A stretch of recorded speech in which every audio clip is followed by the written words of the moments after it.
on va parler de Miviludes et de Lunatfi.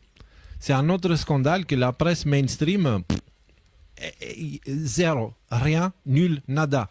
Pire que ça, même dans les sites concernés, il y a des informations qui commencent à disparaître. Alors, je commence. L'UNATFI, c'est l'Union nationale des associations de défense des familles et de l'individu victime de sectes. Donc l'UNATFI est une association française presque totalement financée par les fonds publics. Vous avez ici le lien qui vous dit qui est l'UNATFI et tout ça, tout ça. En avril 2019, Joséphine Cesbron est nommée à la présidence de l'UNATFI. D'accord ? Okay. Une nouvelle présidente, vous avez ici l'article en question, donc c'est toujours des sources officielles, donc c'est le site UNATFI qui vous dit voilà une nouvelle présidente, ça date de 18 avril 2019 et c'est la dame ici, ok ? Donc le nom Cesbron c'est très important. En mars 2021, cette même Joséphine Cesbron, présidente de l'UNATFI, devient membre du conseil d'orientation de la Miviludes. Ok, donc vous avez ici un extrait de France Bleu pour vraiment valider qu'elle est bien ça. Parce que regardez ce qui se passe. Si on prend Joséphine Cesbron, on fait CTRL-C, on va sur le site de la Miviludes, on va dans rechercher, on met son nom et on fait OK. On arrive à ça. Ok. Sympa. Ouais. Vous n'avez pas la permission d'accéder à, au dossier de Joséphine Cesbron. Si tu fais une recherche avec un autre terme, ça marche la recherche ? Excuse-moi, c'est le côté informaticien qui parle. Ok, donne-moi un autre terme. Je sais pas. Secte, vas-y. Secte. Tu vas avoir quelques-uns. Ok. Voilà, ça marche. Oui, ça marche. Ok, très bien. Ok, donc c'est pour ça que le seul endroit où j'ai pu trouver plus ou moins crédible, on va dire, en tout cas mainstream, c'est France Bleu. Et il y a cet article-là, c'est un extrait de l'article qui dit directrice de l'association, blablabla, et les présidents de l'UNATFI, en tant que membre du conseil d'orientation de la Miviludes, elle participe à la réflexion, etc. Mais pourquoi ça, c'est un problème ? Écoutez la suite et vous allez comprendre. En juin 2021, l'UNATFI dépose plainte contre Thierry Casasnovas pour abus de faiblesse, escroquerie, exercice illégal de la médecine, et bref, voilà. Et donc, vous avez ici un extrait toujours du même site, l'UNATFI, ok, qui dit ici au début, Jean-Baptiste Cesbron, c'est le même nom d'ailleurs, tu vois, tu te dis, mais qu'est-ce qui se passe là, tu vois ? Il est avocat de l'UNATFI, le monsieur. Il a annoncé qu'il a déposé plainte contre Thierry Casasnovas pour blablabla. Mais alors, l'avocat, qui n'est rien d'autre que le mari de la présidente, ok, il commence à toucher du pognon, beaucoup de pognon, pour représenter l'association dans une attaque contre Thierry Casasnovas. Ok. Donc, il y a quand même un truc qui tombe par an là déjà. Ok. Ouais. Et donc, l'UNATFI est signalé à la Cour pénale des comptes en septembre 2021 pour sa gestion financière opaque et catastrophique avec des déficits chaque année. J'aimerais vous lire le rapport qui a été envoyé, un extrait, parce que vous allez comprendre que c'est complètement taré. Okay. Le rapport officiel a été déposé par le cabinet d'avocats de Guillaume Schmitt. Michel de Guillaume Schmitt est un ancien juge du Conseil d'État français. Il contient plusieurs accusations graves contre l'UNATFI. L'UNATFI reçoit plus de 75% de ses fonds du gouvernement français, soit une moyenne de 155 000 € par an. C'est pour cette raison que les finances de l'UNATFI peuvent être soumises à un contrôle public. Selon le rapport, et malgré tous ces financements, l'UNATFI dépense tellement, apparemment sans aucun contrôle financier, qu'elle accuse chaque année un déficit compris entre 150 et 285 000 €. La seule raison pour laquelle elle peut encore fonctionner, c'est qu'elle a vendu son bâtiment en 2013 pour un montant de 1 750 000 €. Ok ? Et que cet excédent est utilisé pour couvrir les déficits annuels. Cependant, ce bâtiment avait été payé avec des fonds fournis par le gouvernement. Et en dehors de toute préoccupation éthique concernant l'utilisation de l'argent des contribuables pour couvrir leurs dettes annuelles, cela s'ajoute à l'énorme montant que l'association coûte aux contribuables.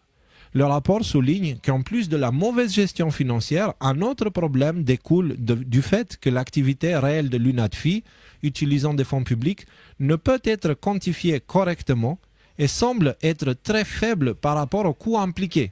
Donc, en gros, ils disent qu'il n'y a pas moyen de quantifier leur travail. Ils peuvent se dire, ouais, moi je travaillais aujourd'hui. Et en fait, il a juste été pointé une carte quelque part pour dire qu'il y a eu présence, mais on ne peut pas voir, on ne peut pas quantifier le travail. Et il demande, il demande. Avec, je sais pas moi, les familles qui sont aidées par ce genre de choses. Enfin, je veux dire, il pourrait y avoir des moyens contrés, mais là, il dit que manifestement, on n'y arrive pas, quoi. Donc. Voilà. Alors écoutez, ça se termine pas là. Alors que l'UNADFI prétend travailler à la protection des victimes de ce qu'on appelle les sectes, la majeure partie de son budget est dépensée pour son personnel et ses administrateurs. 250 000 € sont versés chaque année à ses 4 membres du personnel à temps plein et un à temps partiel. L'UNADFI fonctionne donc principalement en vase clos pour assurer sa propre existence et celle de ses salariés et administrateurs. Et les derniers publics et les fonds, j'imagine, sont comment ? Et les deniers publics sont engloutis sans qu'ils soient justifiés d'une activité effective, vérifiable et mesurable, et encore moins de résultats concrets. Ça vous rappelle quelque chose ? On a eu le même problème avec le fonds Marianne et avec tous ceux qui ont touché l'argent, tu vois. Le rapport souligne également que l'argent dépensé pour payer les avocats pourrait finalement aller dans la poche de l'actuel président de l'UNADFI, Joséphine Cesbron, puisque l'un des avocats habituels de l'UNADFI n'est autre que son mari, Jean-Baptiste Cesbron. Ah, ok. Ah, le copinage. Mais attendez, parce que là, c'est pas tout. Vous pensez que c'est fini, vous pensez qu'il y a de quoi mettre des gens en prison pour ça. Vous pensez Non.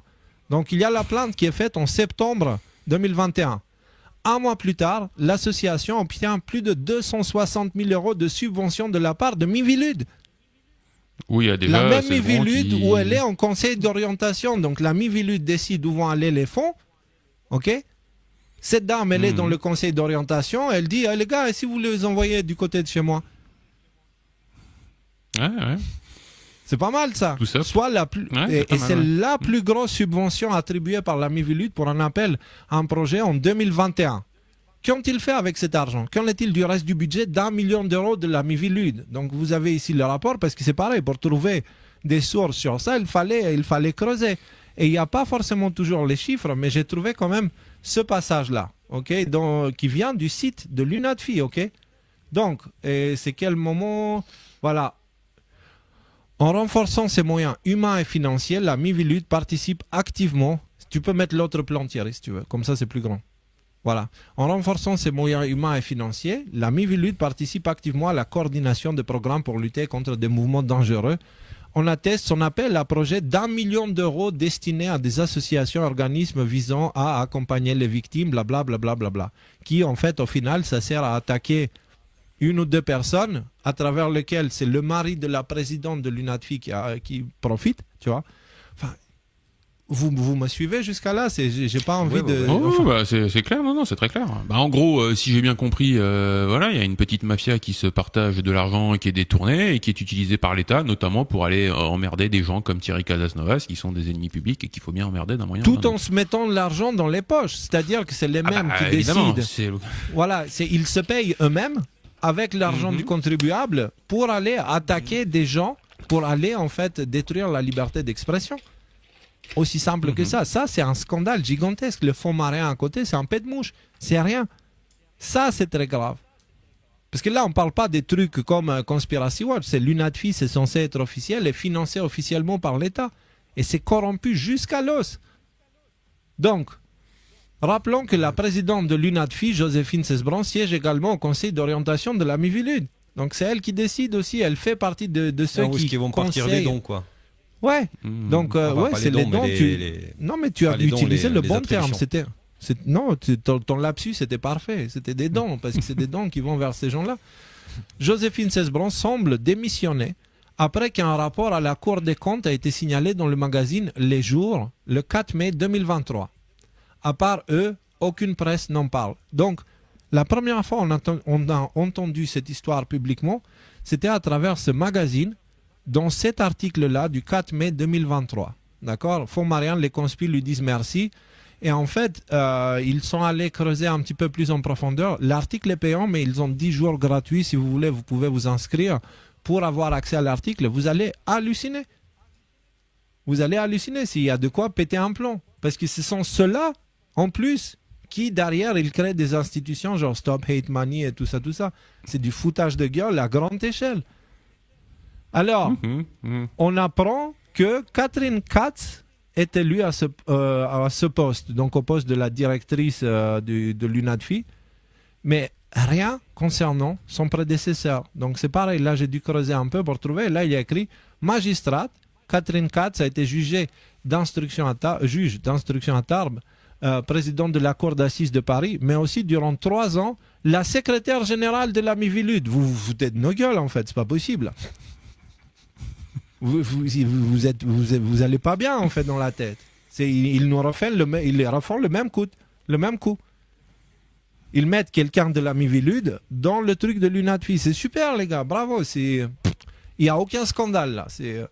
Donc est-ce que vous comprenez? Alors, j'ai une question. Les soucis judiciaires qu'il a Thierry Casasnovas, est-ce que c'est ceux de l'affaire de 2021 dont il est question ici, ou c'est d'autres soucis judiciaires, ou peut-être c'est cela? C'est ça. D'accord, ok. Ok. Écoute, pour éviter de dire de bêtises, je préfère dire je sais pas. Je ne suis pas certain. Je ne suis pas certain, mais je pense que oui. Parce qu'il y a eu la plainte qui a été déposée en 2021, après il y a eu une perquisition chez lui, après il y a eu la garde à vue, donc tout ça on dirait que c'est l'évolution d'un procès qui dure longtemps. Pendant ce temps, l'avocat de l'UNADFI qui est dans cette affaire-là, il touche de l'argent parce qu'il bosse, tu sais, il touche une feuille de papier par an, tu sais, et du coup il doit être payé je sais pas combien par mois. Tu vois, c'est très dur pour certains. Tu sais, toucher une feuille de papier, c'est très difficile, hein. Il y a des gens qui sont morts. En fait, moi, ce qui me dérange un petit peu, c'est les méthodes de mafieux, quoi. C'est-à-dire, voilà, t'as une petite clique qui s'envoie de l'argent à gauche, à droite pour s'en mettre plein les poches. Il y a même un gars de la Cour des comptes qui a fait un rapport là-dessus. Et derrière, ils se mettent une cible et ils la défoncent. Et ça, c'est quand même assez triste, quoi. Il y a une espèce de collision entre la justice, le gouvernement et les associations. Les gars, moi, ce que j'ai vu, j'ai regardé un petit peu la Mivilude et on parle de genre, il y a 20 personnes qui ont déposé, qui ont dénoncé quelqu'un. Ok? Basé sur ces 20 plaintes, ils vont tourner le monde à l'envers. 20 personnes. Combien de gens il y a bizarres et amers qui dénonceraient n'importe qui pour n'importe quoi sur les 65 millions français qu'il y a? Il y en a une tonne. C'est quoi cette histoire? C'est une connerie tout ça. Donc la Mivilude, on va dire que c'est la porte à travers laquelle l'argent public est détourné. Et donc, il y a des personnes qui sont posées là et qui travaillent avec le gouvernement pour dire, les gars, envoyez-nous par là, et puis nous, on va le distribuer à nos petits. Et ces petits-là, ils sont financés pour faire quoi? Pour attaquer toute forme d'opposition du narratif sous prétexte de sectarisme, de gouroutisme, de je sais pas quoi. C'est bon. C'est bon. Alors, donc, là, je vais... Oui, vas-y. Ouais. Donc, en gros, c'est une officine qui est financée entièrement par l'État. Quasi entièrement par l'État. 75%. 75%, d'accord. Où il y a pas mal de gens qui viennent, par exemple, du judiciaire, comme cette dame Katz là en question, qui est là pour juste emmerder les gens qui embêtent l'État, en quelque sorte. Et qui sont pas d'accord avec l'État. Son appareil, en gros, son appareil de censure, tout ça. Et ils sont rémunérés grâce justement à ces fonds créés, à ces officines créées. C'est-à-dire que c'est juste... mais c'est carrément mafieux. C'est un syndicat, on appelait ça syndicate, non, à l'époque aux États-Unis. Ouais. C'est un truc de dingue. Et du coup, la conclusion est l'appel général. Là, nous voyons comment certains individus profitent de leur position dans les institutions étatiques pour faire plus ou moins ce qu'ils veulent. Les médias mainstream devraient parler de ce scandale qui montre la corruption au sein des institutions, au lieu de tout faire pour essayer de museler la liberté d'expression et justifier la violation des droits de l'homme, en étant aidés par des institutions comme celle qui en a parlé là. Ok? Alors, on fait un appel à tous les médias alternatifs ou pas alternatifs de nous aider à propager ce scandale, étant donné que les médias et les institutions préfèrent fermer les yeux. Il n'y aura pas d'autre moyen qu'à travers nous que ces histoires vont sortir. D'accord? Donc, nous avons actuellement Twitter qui est avec nous, de notre côté. On peut parler de ce genre de sujet sans craindre une censure. beaucoup de médias alternatifs ont maintenant la peau dure à cause de toute la censure qu'ils ont eu jusqu'à là et du coup ils savent comment la contourner. Alors les amis, maintenant, ça y est, c'est les médias de masse, il ne faut pas compter sur eux, ils sont en fin de vie. Comme j'ai montré à un tweet, BFM fait un live sur Twitter, il y a 17 personnes ou 19 personnes qui regardent. BFM. Moi, je balance un live stream, comme ça, à l'improviste, je vais avoir 300, 400 personnes qui regardent. Nous, on a 60 000 abonnés, BFM a 3,9 millions. C'est du foutage de gueule. Les médias mainstream, ils sont en train de couler. Tout est en train de changer. Alors, s'il vous plaît, prenez ça, faites-le à votre sauce, mettez vos sources à vous, etc. Mais c'est un sujet que demain, j'aimerais voir tous les médias alternatifs en parler.